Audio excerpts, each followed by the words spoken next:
English instructor, and today we're going to deal with the exercises of Unit 12 Fantasy titled Down the Rabbit Hole. So let's begin. Comprehension. Answer these questions. Number A. What did Alice do while her sister was reading a book? Alice drifted to sleep when her sister was engrossed in the book. Number B. Why did Alice run across the field after the rabbit? Alice pursued the rabbit as she was driven by her curiosity. Number C. Why didn't she like to drop the jar?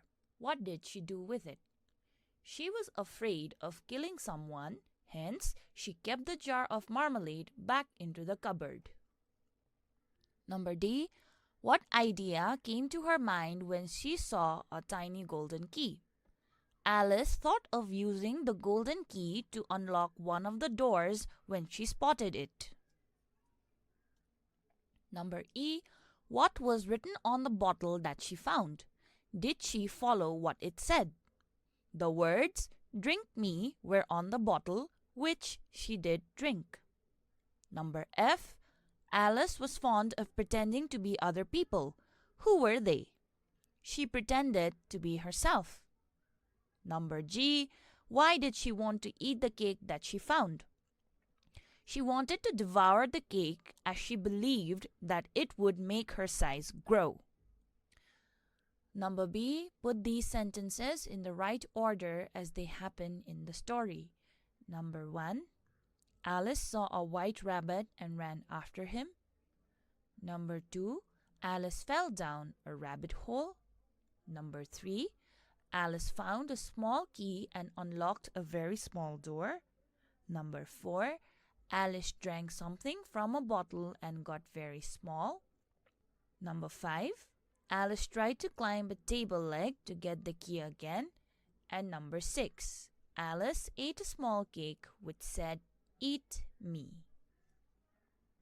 Critical thinking. Number A.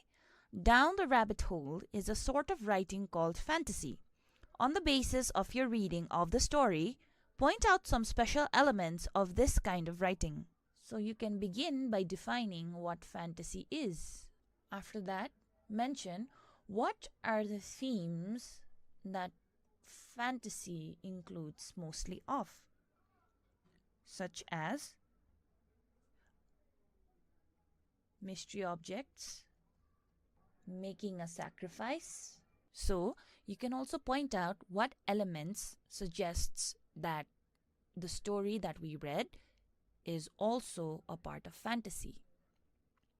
So yes, it does talk about mystery objects, dealing with talking animals, traveling to another dimension, unnatural things like Alice's height decreasing, suspicious food that were left out, all sorts of sizes and shapes door in a hallway. Number B.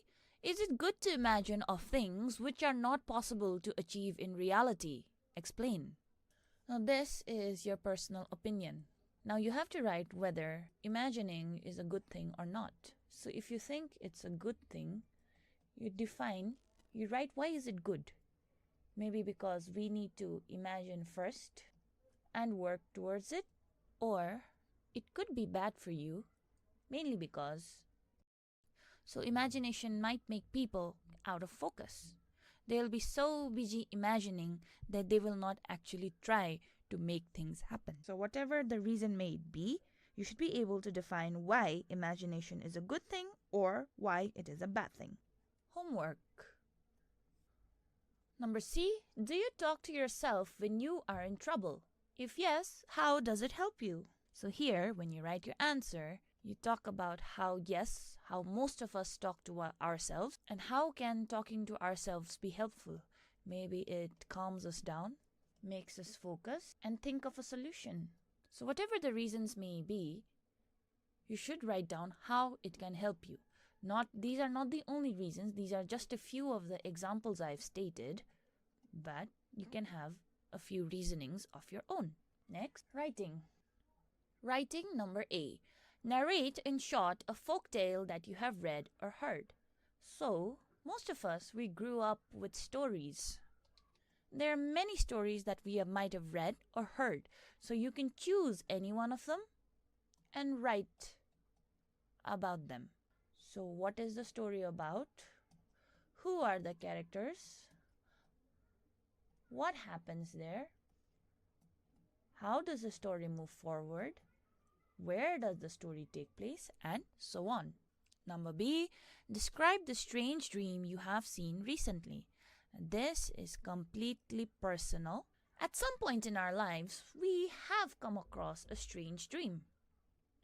So, you can describe in details about what those dreams were. But it is completely up to you. It can be ridiculous, but do make sure that it is not offensive to anybody. If you have any queries, feel free to email us at learning@dearwalk.edu.np. Thank you very much.